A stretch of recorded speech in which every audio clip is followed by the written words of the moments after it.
So we've made it to episode 50 of the Mindful Living Show, and I thought I'd do something in a very, very different format and style today. As you can see, I've come outside, another beautiful day on lockdown in COVID-19 world, and it's quite a milestone for me, this one, really, because 10 weeks ago I set out as part of the whole kind of lockdown experience to see whether or not I could run a daily podcast.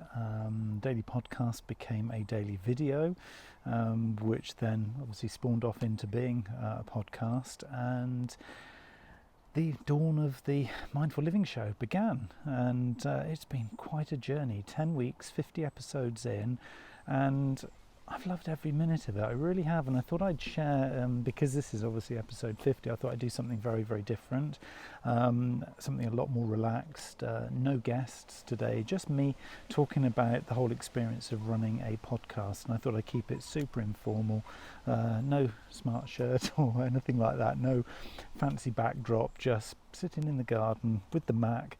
And the reason I brought the Mac out with me is because just before pressing the record button, I had a little look at quick scan down the list of all the people I've interviewed and all the topics that we've covered over the last 10 weeks, and it's been brilliant. It's been so interesting. I mean, if this is the first episode that you've seen of the Mindful Living Show, I really would encourage you to go and have a look at some of the topics. I mean, it's been just incredible, really. What I've tried to do as we've gone through this is to balance the whole idea of having mindful living and mindful business kind of alternating each episode, and for the most part it's been like that. We had around the episode 26, 27 to kind of 29 into kind of episode 30, we kind of went a little bit out of sync just because of people's availability, and it just didn't really feel like I needed to be completely sort of rigid in that framework. And I thought, you know, who's counting? It probably is only me that actually knows that I'm alternating this.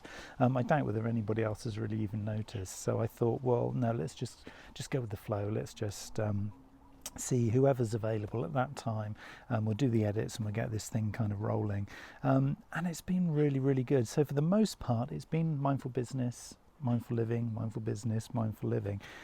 And I think for me, you know, as a host of the interviews and kind of putting the schedule together, that's been really refreshing. I think if I'd done 50 shows looking back now, on a similar kind of topic, it would probably feel like I needed a really long holiday.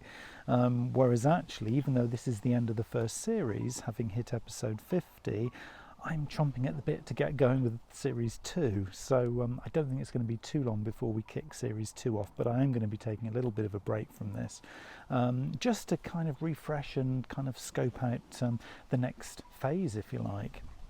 And the reason for kind of going through this today and just having episode 50 as a little bit of a relaxed kind of chat is I thought there might be some value to you in me sharing really kind of the experience of coming up with an idea of doing a very regular podcast. I think my podcast now, and I haven't actually been counting, but I think the podcast, the Neil Wilkins podcast on Apple Podcasts and Spotify, is now up to something like about 130, 140 episodes. But of course most of those have been kind of sporadically sort of interspersed around client work and various courses that I've been developing and things. So there wasn't really up till 10 weeks ago very much of a structure, but obviously that has now completely changed, running a daily show, and it literally has been every single day there's been some new content released. So I thought I'd just kind of have a little chat with you about this, and if you've been thinking about doing something like setting up a podcast or running a YouTube channel where you're looking to create some ongoing content, and we all know the value of regular content. I mean, when I look back at the stats and the analytics from both website visits to neilwilkins.online, as well as some of the other sites where I publish content, purely down to the frequency. So if I take out the quality of the programs, the quality of the guests, the quality of the content, if I just purely look at the frequency effect, it's absolutely huge. I mean, it really is a cumulative effect, because people coming in to look at one particular episode think, oh, actually this is quite interesting, let's go and look at some of the other episodes. So the cumulative effect of every visit is really, really significant. And of course then a few of those might tell a friend or might share that particular episode, and so then there's this knock-on effect. If you publish once a month, you won't see that. I can almost guarantee that you won't see that, no matter how good the content is. The frequency of publishing is so important. It really is. And hopefully you can still hear this broadcast. This is the challenge of broadcasting outside and recording outside on a very windy day. It's lovely to be here, but you can probably hear a bit of a rumble through the microphone.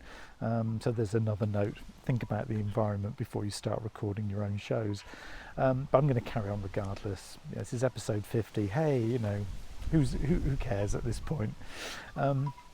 So the main reason really for kind of sharing and talking about it at this point, kind of 50 episodes in, was because I just wanted to kind of relay to you the kind of experience and how it's really been for me.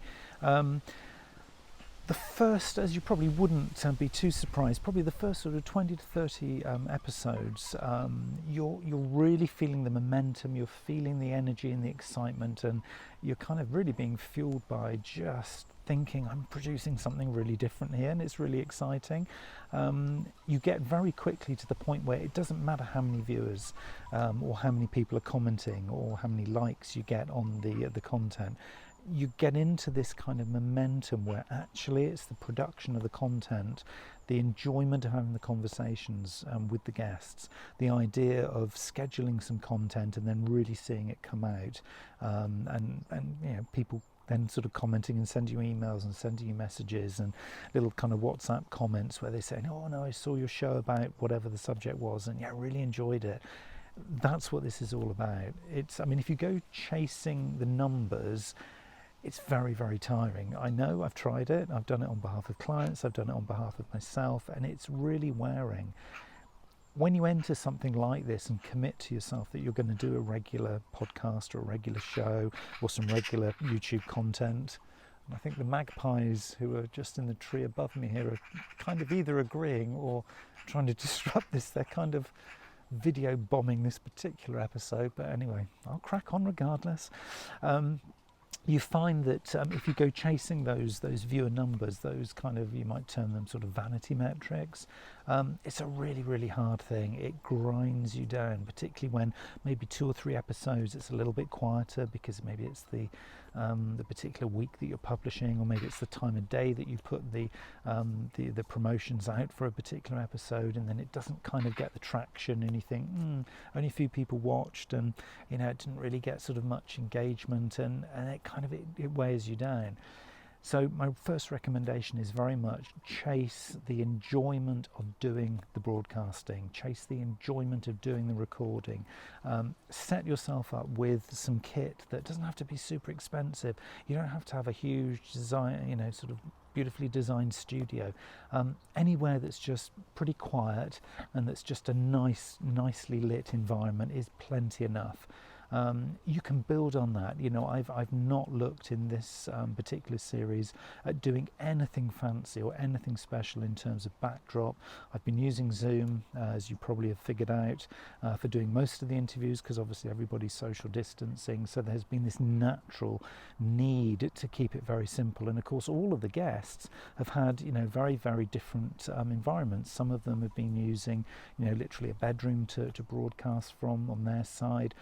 Some of them have had green screens with backdrops and stuff that look good. Other people have tried green screen effect on Zoom, but actually haven't had a green screen. And of course, their quality then is awful on their side. And you know, it's a real mix and match at this point. And to be honest, I don't think anybody's really caring. I haven't noticed that that's had a huge impact. So the better backdrops that I've done, the higher the quality of the production values, marginal difference. So the second tip would probably be, don't beat yourself up if you don't think the quality's there. Go for good conversation, go for interesting topics. Think about your audience, the kind of people that you're trying to engage with, and just kind of give them something of real value each time. This third thing that I really wanted to talk about was the idea of kind of promoting stuff through this. For me, I always go, and if you listen to sort of any of my sort of stuff in the past, you'll know that I'm a huge advocate of the 80-20 rule, the Pareto principle. I would always go with 80% of value and 20% of the sales message. It doesn't matter whether you're chomping at the bit to sell your new book, to sell your new sales course, to introduce a new product that you've just launched. 80% of the content that you publish in a particular broadcast really needs to be adding value. You'll lose the customer or the viewer or the audience before you've started if you don't do that. If they think it's all about you, you've lost them. So give them something of value. You can then back it up, because everybody knows that we're all trying to make a living from everything that we do, and ultimately it is about balance. So people are sympathetic to that, and they won't mind the fact that you want to be promoting something, a book, a course, or whatever. So that's fine, but make sure the value comes first, and then you've got the hook, then you've got the audience on side, and then they'll be sympathetic to anything that you're looking to give them. And of course, if there's a special offer going on, that can also be a really good thing as well. So yeah, package up the format of the podcast or the video that you do in such a way that people feel like they have value. Because of course, if they're perceiving they get value, and of course it is in their perception, so you've got to be thinking about them as you start to schedule this, but then they will come back. The amount of repeat viewers, I know again from the statistics that I'm getting a reasonably good, it can always be better, I'm not there yet, but I'm getting a reasonably good repeat viewing, so quite a few people are coming back to listen time and time again. And I'm noticing that particularly as well through the podcast. So what I'm doing is stripping out the audio from the video recording. So that the master copy, if you like, is at the moment the Zoom recording. When we come out of physical lockdown, I'll be using more studio settings, and so it'll be kind of face-to-face interaction with guests. And sort of the production qualities will go up significantly, because we're not reliant on the lag, if you like, that you get from things like Zoom. So the quality will go up. But for now, I'm just literally splitting out or stripping out the audio from the video recording. So the video goes onto YouTube, it gets served into the various websites that I'm looking at for the show. So that's onto neilwilkins.online, which is obviously my site, and then it goes out through the Spiritfest TV channel, which I'll talk about a little bit in a minute, which is a really exciting development as well that I'm involved in.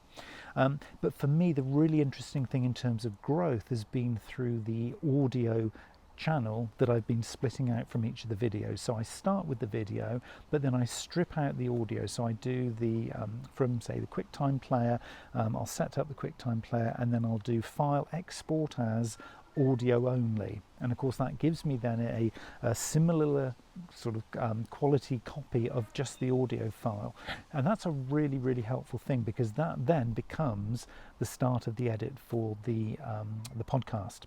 Now the podcast for me has been the biggest single growth thing that I've had this year. So it's something that I'm really quite passionate about continuing on with. So even though the Mindful Living show, end of the first series, and this is the final one, episode 50, even though that is on pause, the Neil Wilkins podcast will continue unabated, will continue to flow, and so there'll be some new content coming out on that in the next few days.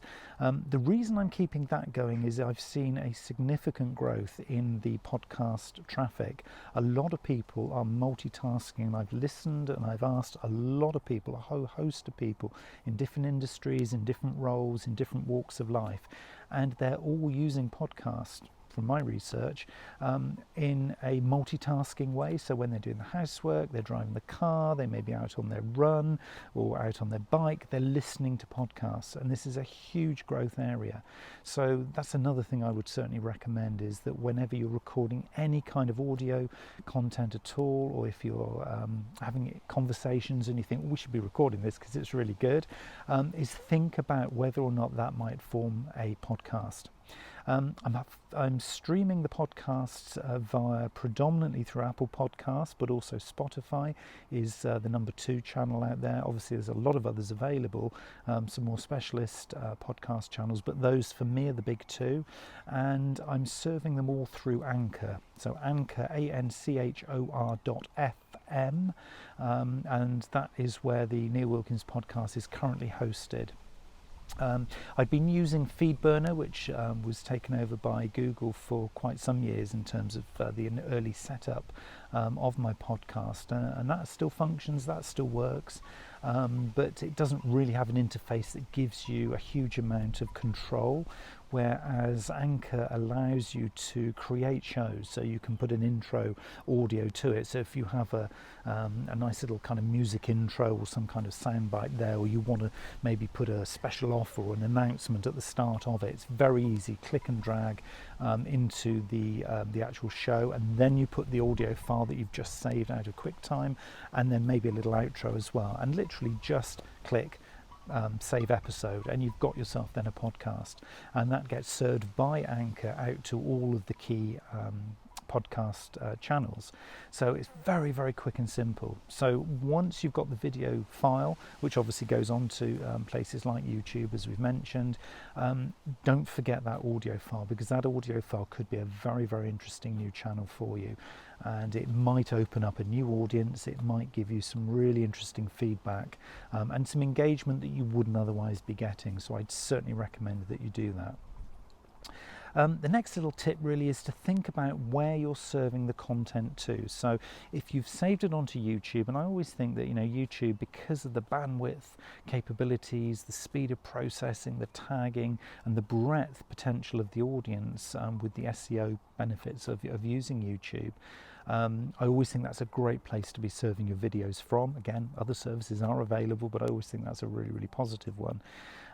So once it's in there, where are you then going to pick it up? Well, obviously what I do is, as you've probably already seen, and you might have already been sort of clicking a link from this particular from a social media post to get to this particular recording, this particular episode, is that I will serve little kind of highlights and sound bites to all of the episodes, all of the podcasts, through my key social media channels. Now, yours are potentially going to be slightly different to mine, because your target audience could be different, but the principle is that every time you create some content, you need to be opening up those doorways and those channels and those routes from your connections and from your followers into this particular piece of content. So each and every episode gets signposted for me from LinkedIn and from Twitter. Those are my big two. But also slightly less extent from Facebook as well. I'm not currently serving from Instagram. I'm not currently serving from Snapchat or TikTok or any of the others. I'm just focusing on those three, because that's predominantly where my audience is. At the moment, my biggest traffic is coming through from Twitter, which is really interesting, because before I did these episodes, I would have said absolutely it's LinkedIn, but that seems to have shifted, and I need to be looking deeply into the reasons for that. But it's nice to have a mix of different channels that are pointing and signposting through to the core content. So sometimes I'll do it through to the websites that I mentioned, Spiritfest and neilwilkins.online, but sometimes, based on the particular episode, I might signpost directly to the YouTube page, or directly to the episode on the Neil Wilkins podcast. It just depends kind of what the style of the material is. So you've got to be thinking about where you're going to signpost it to. Where you're going to signpost it from. The really important reason for that is that if you think you're going to rely, particularly in the early days of setting up a new show or a new channel on Apple Podcasts or onto YouTube, if you publish some content and you sit there waiting and you don't really do anything to signpost it, you're going to be sitting there with tumbleweed rolling past, and you'll be thinking, oh, this isn't working, and then a few episodes in you'll have given up, because it's quite soul destroying to think that nobody's watching your content. So you have to put the hard yards in. You have to make the effort to continually build the momentum in those early days. So I'm 50 episodes in, and I'm nowhere near where this needs to be. So there's a lot of work required. It is about sticking power. It is about keeping the momentum and just being really, really relentless with the way that you power through this. But of course, as I said right at the start, if you base this on enjoying the journey rather than chasing the followers, this is what will keep the momentum going. So that's a really key thing to remember. So the two places that ultimately I'm serving these things to, you've probably already figured out that neilwilkins.online is my core central place where I publish all of the content that I create.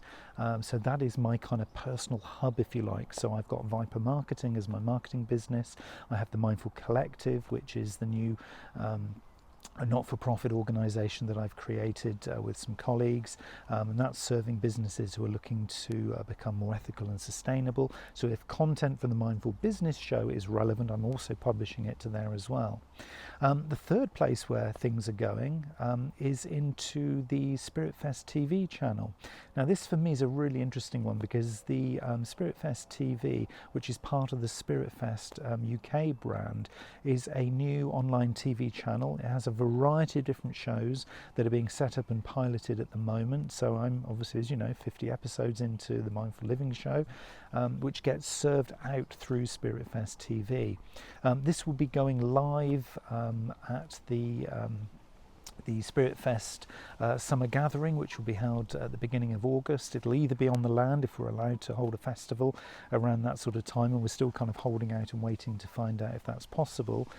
If it's not possible, what will happen is that we will be doing a 2-day online festival, which will be really exciting, because obviously that's going to just get streamed to a whole bunch of different places, and we'll be all over the social media for that as we go through that weekend. So that's going to be really exciting. For me, this is a really interesting one, because it is a bit of a test case, really, for me, in terms of serving content to a channel that I don't own. So I am one of the co-founders of Spiritfest TV, but I'm not one of the co-founders of the Spiritfest brand. So I've joined after Ravi and Paul, who are the two founders of Spiritfest, have already created this wonderful, amazing, conscious living brand, and I'm sort of coming into this very much as a co-creator of a new channel, if you like, for content. So I'm only kind of a part founder in a part of this particular venture. So for me, it's about testing out where you can co-create and where you can collaborate with others to create new places where your content can live. So if you think about one particular episode now, so this one particular episode that I'm recording will go out onto my podcast. It'll go out to a variety of other channels that I own, because they're businesses that I run or operate or that I've founded, but they can also go out onto third party, and I would think of Spiritfest TV, because I don't own the whole rights to it. I would think of the Spiritfest TV as a semi kind of third party channel. And of course the beauty of that is that opens up a whole new audience. So there are many thousands of people connected with the Spiritfest brand already, who will be seeing the content through there. So yes, stick with the places that you own and that you can control, and obviously your social media that goes into signposting to that content. But the next tip I would have, if you're creating something like this, is to think about other channels where you can be part of a broader, wider new audience who you can introduce to your content. And of course, if you can co-create those channels, so you can actually set them up in collaboration with others, then you get at least a part say in how they evolve and how they develop. And of course, they might open then new opportunities, and that might become the big thing. For me, if Spiritfest becomes the big thing and suddenly it's a global brand that's serving amazing sort of conscious living content, then that could be the one for me. If it isn't, there could be others. And what we're doing here is we're trying to be on this journey of constantly listening to where our content resonates the best. And so it is a constantly evolving, constantly moving feast, if you like, of experiences and of feedback. So the final tip I would have is about really listening. Part of what you're doing, if you set up something like this, and it's been, as I say, a great journey, and I just keep glancing down to the 50 episodes that I've got on the screen down here on the Mac, and it's just, I'm really proud of these episodes. I think it's been really exciting. And part of what I've been doing here is kind of practicing what I preach, which is that, again, following the 80-20 rule, 80% of the time that I've spent sort of on this project has been about interviewing, creating content, editing, publishing and promoting, but 20% has been actually about listening and getting feedback as to whether certain types of content resonate better than others, whether certain types of broadcast mechanism, be it the podcast or the video, for certain types of content is better or more effective, and are there certain days of the week or weeks of a particular month that work best for producing the content and then publishing it. So 20% of the time I would suggest, so 1/5 of the time that you spend really needs to be about watching and listening to what happens with the content that you produce, because if you continually blindly go forward with, producing lots of content without listening to this, you could find yourself in years to come thinking, well, I've produced a lot of content, but still nobody's actually listening, or I've done content, but I'm still not really quite sure if it's the right kind of content, and I've enjoyed the journey, but could I have done better? So always be listening, always be getting that feedback, and for me that's just one of the really exciting and really pleasurable parts of this whole process. Yes, interviewing is great and I love it. Hopefully that comes through in some of the guests' conversations that I've had. I do enjoy the editing as we move forward and we up the production values as we come out of lockdown.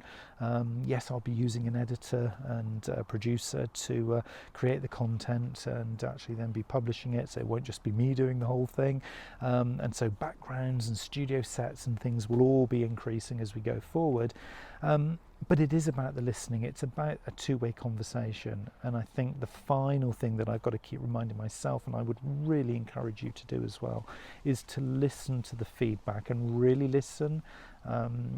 Don't just listen to one person's view. Get a big broad spectrum, ask people who are your friends, who are your family, who are your peers, your colleagues, your clients, people you've known from the past, people who you're new to. Ask your guests, the people who are appearing on the shows, and if you can find other people who are doing a similar thing to you, then ask them as well. Ask me. I'm more than happy to critique your show, and maybe if you're creating a show, maybe we appear on each other's shows.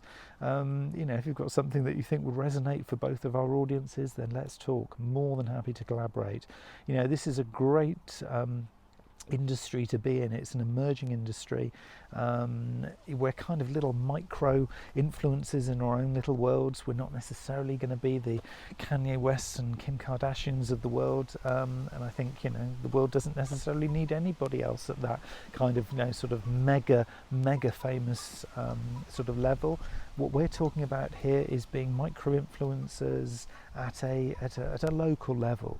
So local within our own sectors, within our own industries, within our own spheres of influence and spheres of interest. And I think that is all part of a really exciting journey. So let's collaborate, let's co-create, let's work together, let's listen, let's share, let's engage, and let's just continually enjoy this journey.